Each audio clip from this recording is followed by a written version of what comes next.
Nigerian billionaire businessman Dozy Mmobosi's attempt to take over the English football club Sheffield United is on the brink of collapse, according to reports. The main newspaper says Mmobosi's relationship with owner of the club, Prince Abdullah, has broken down to such an extent that the ownership deal for the championship side is in major jeopardy. Meanwhile, the businessman has alleged being unfairly treated in the entire affair. Dozy Mmobuosi joins us now from Arise London studios. Good to have you on This Day Live. Thank you very much for joining us, Mr. Mmobuosi. Thanks, Dr. Abati. Well, very quickly. Thanks for having me. Yes. What is the state of the transaction? Many Nigerians were excited when they heard that a Nigerian billionaire was planning to buy Sheffield United and become, the owner of a football club in England. But now we've been hearing stories, Prince Abdullah saying, well, he's not so sure anymore, and that your transaction is likely to go the same way of some other persons who try to buy the same club. What is the state of the transaction at this time? Are you still negotiating, or those who are jubilating that a Nigerian will own a club in the Premier League, now that Sheffield United seems to have gone into the Premier League, should just relax? You tell us what is going on. Okay, thanks. Let me say this, the deal is still on. Just like every other or any other transaction, things can happen.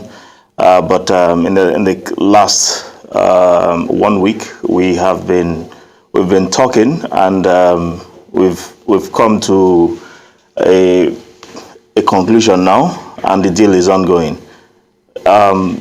This transaction started in December of last year, and I made commitments, made substantial deposits that made sure the club survived that very turbulent season, and now they're on the Premier League. Nothing stops me from taking over the club. Well, but what is the story about your relationship with Prince Abdullah? Because it seems that there is also a personal dimension to the matter. See, there is always a personal dimension to every transaction. We had disagreements, but as we speak, everything is under control, and we've been able to settle our differences. He's as human as any other person, so am I. Yeah. Okay, but you went through the EFL owners and directors test, and you were quoted as having said you were subjected to a more rigorous test than usual, and that you think that racism is at play here. Do you still feel that you are being discriminated against because you are black or because you are Nigerian? Well, I don't want to say that I'm being, let me use maltreated or mistreated. Again, as a Nigerian, you have to just, work harder than any other person in this world. We all know why this is so, but I'm also doing this, beyond doing this for the wonderful people of Sheffield and, of course, the fans of Sheffield United FC. I am also doing it for the black race. I'm doing this for Nigerians. Let there be some good news coming out of our country. I believe there are professionals in the EFL and, of course, now the Premier League. I do not expect that racism would be an issue. Yes, they have asked me for, something more than any other person would require to provide, but I'm now in the process of providing that and proving that, look, a Nigerian should be able to do this.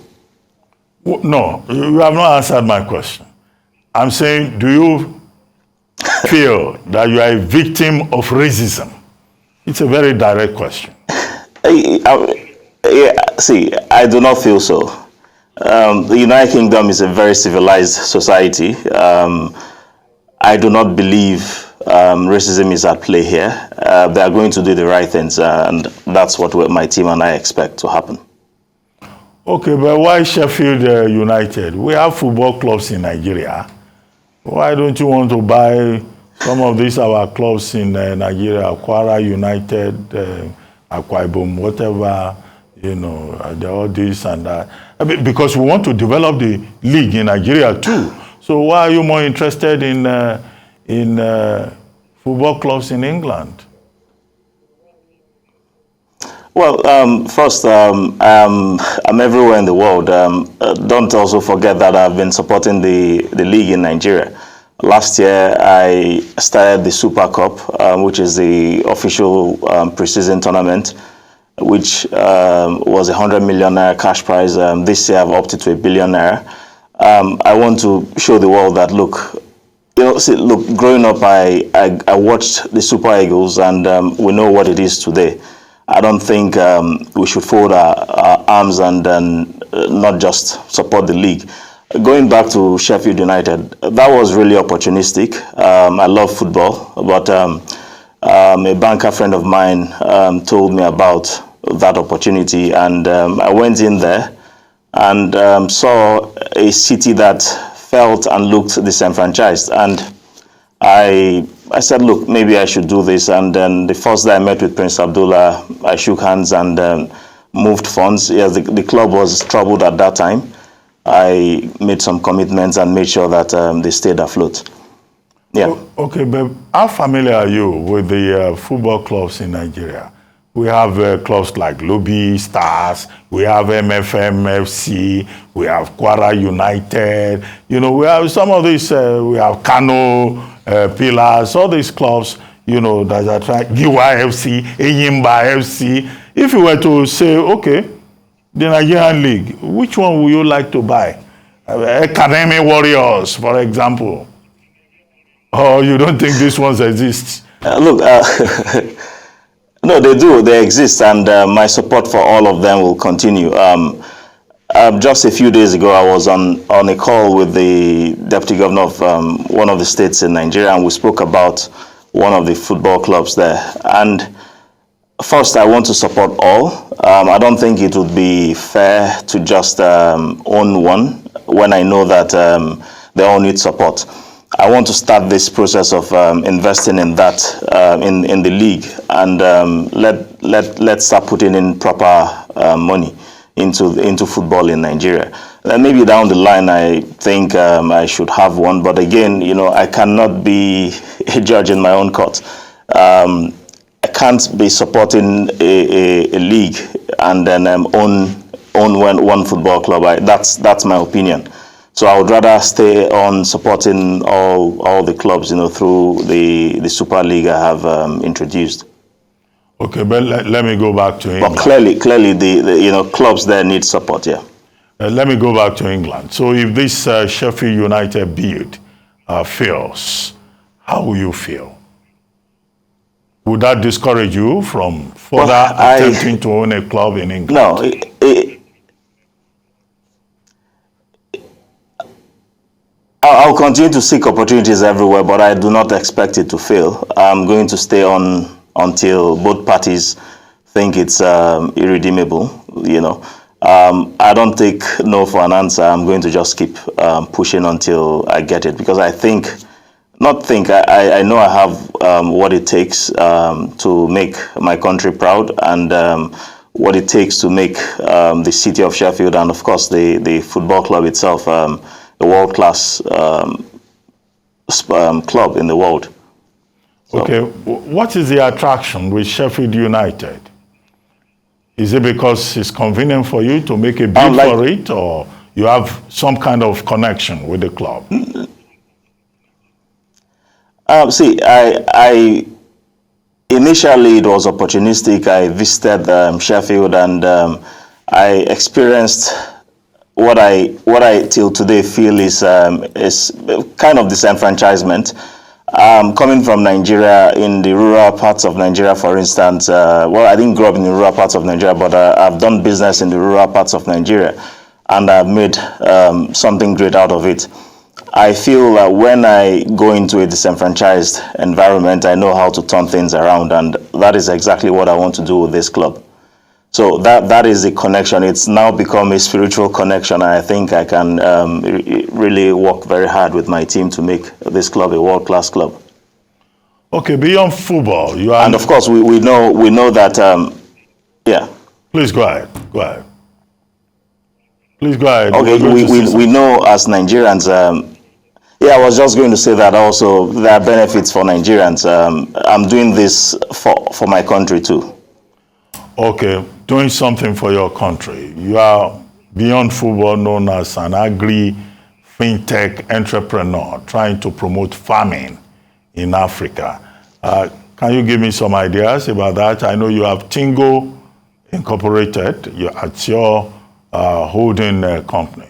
You know, what do you do there? And what has that holding company done for Nigeria? Okay, in the last 22 years, we have grown from being just a content company, you know, producing ringtones to importing mobile phones to now ensuring that smallholder farmers across Africa, now not just Nigeria, have access to financial services and marketplace to sell their produce. As a group that is now listed on the NASDAQ stock exchange in New York, we have for years supported smallholder farmers, and we'll definitely continue to do so. I don't want to advertise what we do, but for me personally, my passion is to ensure that the disenfranchised people have access to services like financial services, healthcare. Through my foundation, for instance, I've been doing a lot of, I've been supporting men in Nigeria with prostate related ailments, where we launched mobile screening clinics across Nigeria, and that is ongoing. I have committed 10% of everything I earn into that foundation, and we every day do what we need to do for our fellow Nigerians. Well, you have a factory in Delta State. I assume you are from Delta State. That's why you chose Delta State. A multi-processing food factory in Delta State, right? So what is the value addition with that? Yeah, we just we did the groundbreaking in February, and that project will be opened. We'll commission that project Q3 or so of next year, and the idea is to add value to our raw materials, you know, our raw food produce in Nigeria. Some of us are tired of just importing as simple as cashew nuts or, you know, whatever exotic milk. I feel Nigeria should save money, and we begin to export and earn foreign exchange. Gone are the days, you know, when we feel we should just, you know, import and just, you know, exist like that. So I feel the kind of value we want to add as a business is, you know, export straight from our facility, you know, to any part of the world, from tea, coffee, chocolates. You can imagine just exporting raw cocoa. We should be able to extract, you know, and get our own chocolate and all sorts of beverages out of it. So that's basically what the idea is. Okay, some of your critics say that you just throw up these ideas as an entrepreneur, but that there's very little to hang on to. For example, the Education Foundation that you said you introduced in 2021, the Tingo Airlines that you talked about. They say nobody has seen the Tingo Airlines. Nobody knows about the details of the Education Foundation, and that they hope that this whole idea of buying Sheffield United is probably another PR effort. You got Nigerians excited, so your critics are likely to come back and say, oh, that is his style. He just talks about something, he doesn't follow through. What defense do you have in response? Well, there is. I don't think I want to call it a defense, or, you know, I've been very quiet. I'm sure many Nigerians just heard of me. I've been working very hard in that country, and of course even here in England and the US or wherever. Let me start with the airline bit, and I want Nigerians to watch that space. See, as a born entrepreneur, you have an idea, and you begin to feel frustrated that this idea is not being supported by regulators. All I needed to do was, you know what? Maybe I should change territory. In 2019, I wanted to set up an airline, and went through the incorporation process, and started with consultants. We couldn't get any. There was nothing happening. I got frustrated, and then COVID set in. I just said, you know what, let me pack this. And then I ran into a friend of mine who I was talking to, and he convinced me. I just moved resources to his own airline. And that airline is there in Nigeria, Omni Blue. We set up a joint venture called Omni Tingo, and through Omni Tingo, we have been investing in aviation in Nigeria. Omni Blue is there operating, and Nigerians can go there and verify. And I will say, look, watch this space in the coming weeks. We have something exciting, and those critics, those so-called critics who are talking about a fake airline, will understand that even as a Nigerian, with whatever limitations we feel sometimes we have, we don't give up. That airline idea has started, and we're going to make it bigger. And not just bigger, I don't believe, of course I believe in making profit too, but making profit while serving people. Okay, just before I let you go, you yourself said, well, many Nigerians are just hearing about you. Can you just tell us about your good self? You are from Delta State, we know that. You have a factory in Delta State. You have an education foundation. You talked about the plan to introduce an airline. Many Nigerians heard about you when they heard about your plan to buy Sheffield United. But who are you? What's your connection with Nigeria? Okay. Before I go straight to answer that question, my foundation is not about education. Okay. Education is one of the things we do, but our focal point has been prostate related ailments, and everyone can check this out. We have been going into communities, and no one can deny that. I think people know the truth. If they want to really find out, they can find out for themselves. We've been moving around, and doing what we say we want to do. For me, yes, my name is Dozy Mmobuosi. I'm from Delta State, Nigeria. I'm very passionate about my country. I want to keep making my country proud. I have, for many years, serviced the smallholder farmers of Nigeria. Now we've expanded into Ghana and Malawi, in Dubai, where we have our commodities platform. I want to just make Nigeria proud, and my love for my country cannot. No one can stop me from loving my country. So I don't think there's so much for me to say at this time, but in the coming weeks, Nigerians will hear more from the football side and other things that my company and I are doing. Well, on that note, I would like to thank you very much, Dozy Mmobuosi, for joining us on this Live Day Sunday talk show. Thank you very much indeed.